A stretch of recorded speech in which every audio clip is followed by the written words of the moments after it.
Ibarat pepatah, semakin tinggi pohon, semakin kencang angin meniupnya. Badai cobaan terus menerpa Baim Wong dan Paula Verhoeven saat roda bisnis yang mereka jalani berkembang pesat.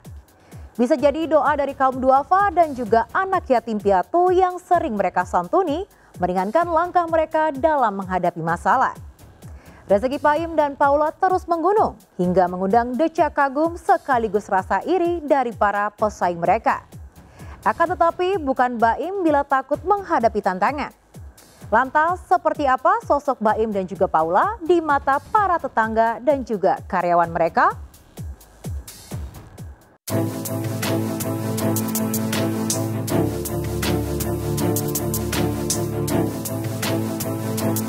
Di era media sosial dan platform digital, bermunculan orang kaya baru dari kalangan YouTuber atau konten kreator. YouTuber kondang seperti Atta Halilintar, Ria Ricis, dan Reza Arab bahkan berhasil meroket ke langit popularitas hingga pamor mereka lebih moncer dari sederet selebriti yang lebih dulu eksis. Akan tetapi nama-nama besar seperti Raffi Ahmad, Deddy Corbuzier, dan Baim Wong tetap bertengger di jajaran atas karena mereka jeli dalam menangkap peluang. Ketiganya berhasil masuk dalam jajaran top 7 YouTuber berpenghasilan terbesar di Indonesia sepanjang tahun 2023 ini. Dengan penghasilan 2,9 miliar per bulan dari YouTube, Baim dan Paula tak perlu syuting sinetron hingga malam hari. Pundi-pundi uang mereka bertambah terus lantaran Tiger Wong Entertainment bukan cuma bergerak di bidang hiburan, tapi merambah ke bisnis kuliner, fashion hingga properti. Belum lagi penghasilan Baim Paula dari Instagram yang bisa mencapai ratusan juta per bulan dari hasil mempromosikan produk kolega bisnis mereka. Berbeda dengan sejumlah YouTuber yang gemar flexing atau pamer kemewahan, sekitar 2.000-an lebih konten Baim Paula justru didominasi oleh konten sosial. Terjun langsung menemui warga miskin di pelosok daerah, bahkan sampai menyamar menjadi gelandangan demi mendapatkan orang yang tepat untuk disantuni, sempat menjadi ciri khas prank sosial Baim. Sering lihat konten-kontennya dia, aktif sekarang lihat kontennya dia, dan aku sangat salut sama beliau, Pokoknya apresiasi yang tinggi lah buat Bang Baim gitu ya. Kebetulan kalau ikut konten belum ya, cuman sebenarnya saya pengen ya kalau ikut konten. Kebetulan aku karena posisinya kerja jadi nggak pernah ketemu secara langsung. Kenal sama Mas Baim itu sudah 2 tahunan lah ya, 2 tahunan, dan yang saya kenal itu memang baik orangnya. Kalau aku sih berarti visioner ya, Mas Baim itu visioner.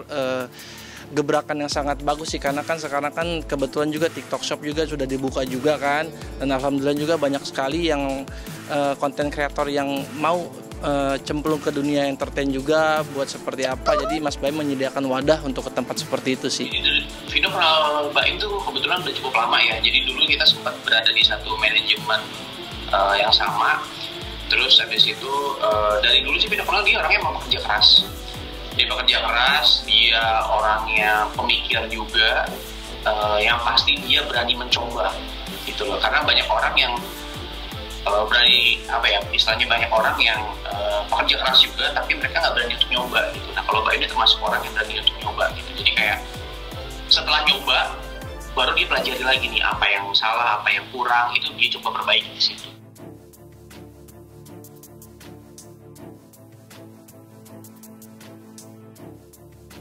Bukan politikus tapi Baim merakyat, begitu down to earth. Bahasa tubuhnya natural, tidak terlihat risih atau canggung memeluk warga miskin yang berbaju lusuh dan tubuhnya penuh peluh.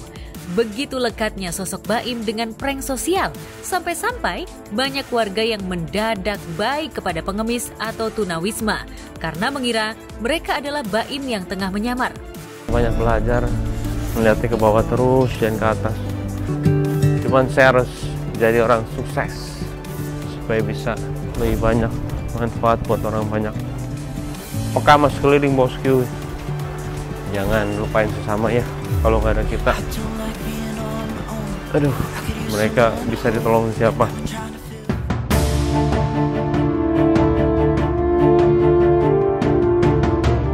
Tak cuma prank sosial, nama Baim juga lekat dengan acara giveaway yang pernah dibesutnya. Saking populernya konten itu sampai-sampai ribuan warga di seluruh Indonesia terjerat modus penipuan berkedok giveaway Baim Wong. Sejak tahun 2020 hingga Desember 2023, Baim harus menghadapi oknum penipu yang mencatut namanya. Bahkan belakangan KTP-nya dipalsukan oleh sejumlah oknum yang seolah tak takut ditangkap polisi lantaran terus melakukan aksi penipuan berkedok giveaway. Kalau saya sebenarnya ini kan udah lama ya, udah 3 tahun, 2020 udah ketangkep kalau nggak salah ya. Ada 10 orang, saya kira udah selesai semuanya, malah pas saya diemin, ada yang ngadu lagi dan itu banyak banget. Dan saya lihat bukti-bukti semuanya ada semua. Akhirnya saya ya bergerak lagi untuk nyari lagi. Dan saya mulai tuh setiap orang saya tanyain buktinya mana. Kalau ada saya langsung laporin.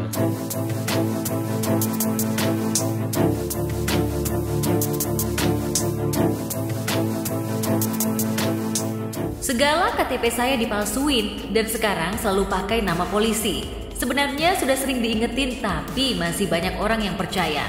Jangan ya. Demikian seruan Baim kepada masyarakat awam yang mudah tergiur oleh iming-iming giveaway senilai 50 juta dengan menyerahkan biaya admin dan pembuatan konten senilai belasan juta. Pepatah bilang kan setinggi-tingginya pohon kelapa angin semakin kencang ya. Ya mungkin Mas Baim itu lagi mau dinaikkan derajatnya kali. Mungkin mau diuji secara mental, finansial atau segala macam. Tapi kedepannya akan jauh lebih baik sih. Yang pasti kita sebagai teman mendoakan yang baik-baik saja. Semoga ya namanya manusia pasti ada aja cobaannya. Berarti kalau dicoba tandanya Allah sayang. Mau dikasih kenikmatan yang sangat luar biasa lagi nantinya.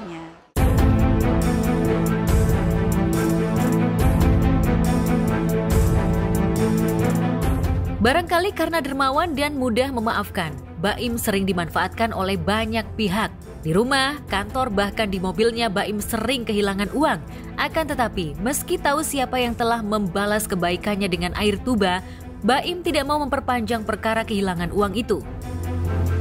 Uang aku, uang Cina, itu kemana ya? Ada di situ kan, tebel kan? Tinggal 5 lembar, ada yang ngambil. Aku terakhir itu kan suka ngambil uang kamu kalau aku obat, inget kan? Saya aku ambil obat buat Kenzo, ngambil uang itu kan, kamu bilang iya itu masih ada. Makanya aku kadang-kadang diemin dalam arti nggak bodoh, dalam arti ya gue lihat, tapi lama-lama kan orang-orangnya keluar sendiri. Paling susah tuh kalau ngambil tuh berpura-pura biasa di depan orangnya, nggak akan bisa, mata tuh nggak akan bohong. Gue bilang, lu mah mau main-main sama gue.